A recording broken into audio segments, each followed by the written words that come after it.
This Proverbs 16:4. The Lord hath made all things for himself. Right. Yea, even the wicked for the day of evil. So the Lord guides and controls everything. Right. And we all made for his pleasure. But see what he did, he cast Lucifer down, where he had dominion. So it's a lot of evil in the earth, but he have to ask the Heavenly Father to incorporate what he do. Well, that Lucifer is talking about the so-called white man. Right. He made, you know, well, it goes back to Lucifer up there too, because he using him as the right arm. I mean, using the white man as his left arm. Well, left arm. As his arm. To punish us. Yeah. Now, I'm gonna go into, you know, this God is where. give him permission. Because he gave Satan a short time to rule, which starts with the spiritual Satan first.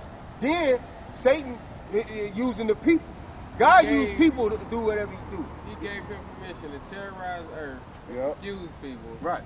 Because he was cast out. It was kind of almost like a deal or a bet. But people supposed to find their way out. Through the righteousness. But no, hold up. If they've been smothered, only the children of Israel go. find their way back? Well, the Lord ain't dealing with everybody. Everybody ain't gonna find their way back. Only the children of Israel. Yeah, and that's only other children. And that's only 1/3 in the elect of them. You know. Oh, and I got somewhere on that, but he asking. It's in Isaiah.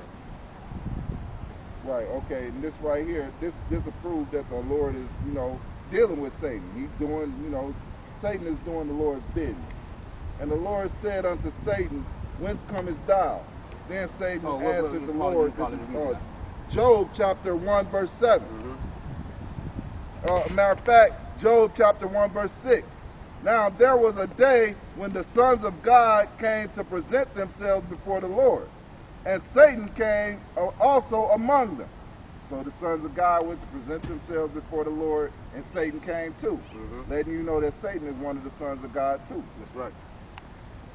And the Lord said unto Satan, whence comest thou? Then Satan answered the Lord, and he said, from going to and fro in the earth, and from walking up and down in it. And the Lord said unto Satan, how hast thou considered my servant Job? And there is none like him in all the earth, a perfect man and upright, that one that fears God and escheweth evil. And Satan answered the Lord and said, doth Job fear God? Doth Job fear God for naught?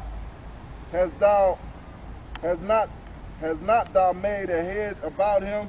And so on and so forth. I'm going to skip this part and go right here. And the Lord said unto Satan, behold, all that he hath is in thy power, only upon himself put not forth thy hand. So Satan went forth from the presence of the Lord. Basically, the Lord let Satan do whatever he wanted to Job except to take his life. First of all, that was starting off with the spiritual, angels, Lucifer or Satan, and he was letting a lot of things attack him, including people. Right. God gave him permission to use people and other things to attack him. Now here, I'm finna go into that. This is Job 2 and 4.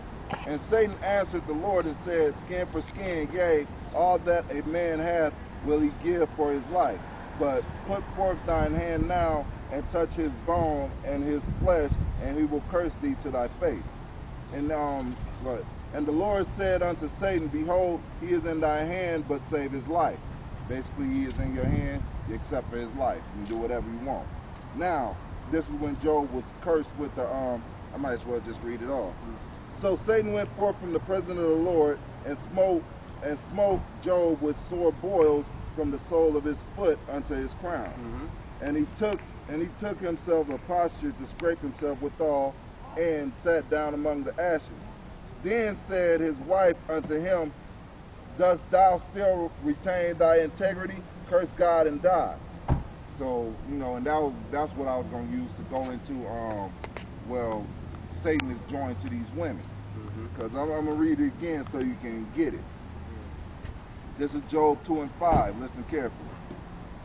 But put forth thine hand now. This is Satan talking. Matter of fact, this is Satan talking. Where you at? Job 2 and 5. Yeah. But put forth thine hand now and touch his bone and his flesh, and he will curse thee to thy face. That's Satan telling God that Job will curse him to his face if he, if he fuck him up, curse him. Right. Now this is what the woman said. Then said his wife unto him, dost thou still retain thine integrity? Curse God and then die. So his woman was trying to get him to curse God and die, so Satan to be right. Right. Because Satan jumped on her. But Job said, I'm not gonna curse God. But of course Job said, but he said unto her, thou speakest as one of the foolish women speaketh. What shall we receive good at the hand of God, and shall we not receive evil? And all this did not Job sin with his lips.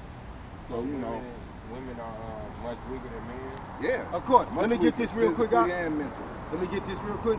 This Ecclesiastes. Where they get all this, like nowadays? Hold on real quick. Let me get this. This might sum you up. This Ecclesiasticus 25 and 19. Yep. All wickedness is but little to the wickedness of a woman. Let the portion of a sinner fall upon her.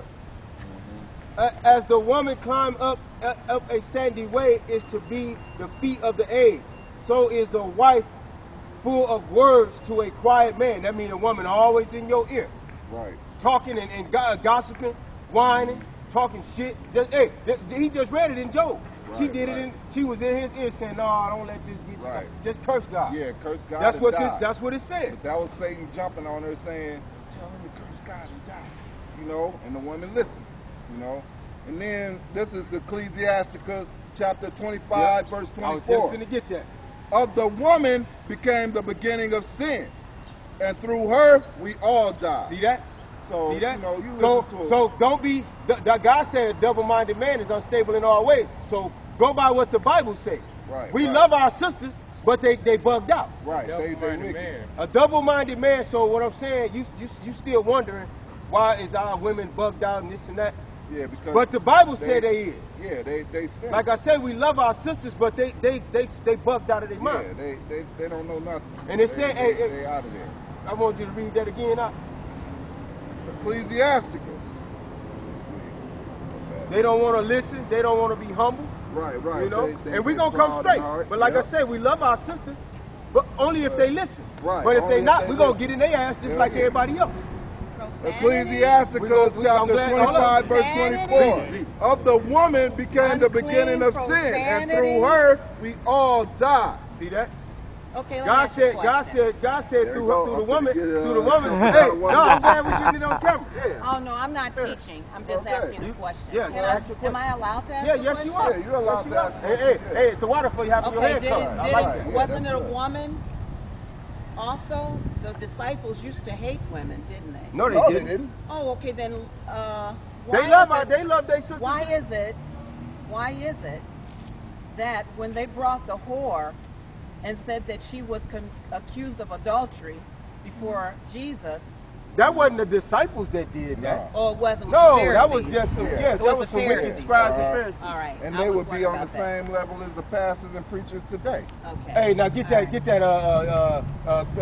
Corinthians 11 and 6. She just said something about profanity. Profanity. Yeah, you did say that. So this is 2 Corinthians 11 and 6. Like I said, every week.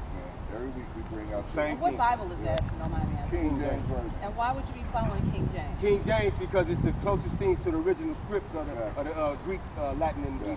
Now this is, because before... Okay. Because I have a question about that. I've always had a question. Let me read the scripture. Yeah, we're going to handle one thing at a time. We don't want to jump around. God is not the author of confusion. That's true. Read it. 2 Corinthians chapter 11, verse 6. But though I be rude... Hold on, I'm sorry, Salaki, I'll go up the next one. 2 Corinthians chapter 11, verse 5. Read it. For I suppose I was not a whit behind the very chiefest apostle. Now see, reason why Paul said that is because of the way he taught. Because see, the chief apostles that was before him, they probably taught in a different manner. Right. They didn't use the same speech that Paul taught. But check this out. But though I be rude in speech, yet not in knowledge. Is that plain? That's plain. Well, you know His speech wasn't eloquent. There are three contradictions of Paul. But we have been thoroughly made manifest among you in all things. So therefore, his understanding wasn't off. Right. They just was saying the way he brought it. But you know, profanity. Well, Jesus taught Isa, not Jesus, because before there was a J, Isa. No, that's not his name either. Isa. That ain't his name. That's a Greek. No. You bring you a Greek terminology. No, that's Greek. Which is It's Aisa. not Greek. Yes, It's not it is. Greek. It's not Greek. I can show it's not Greek.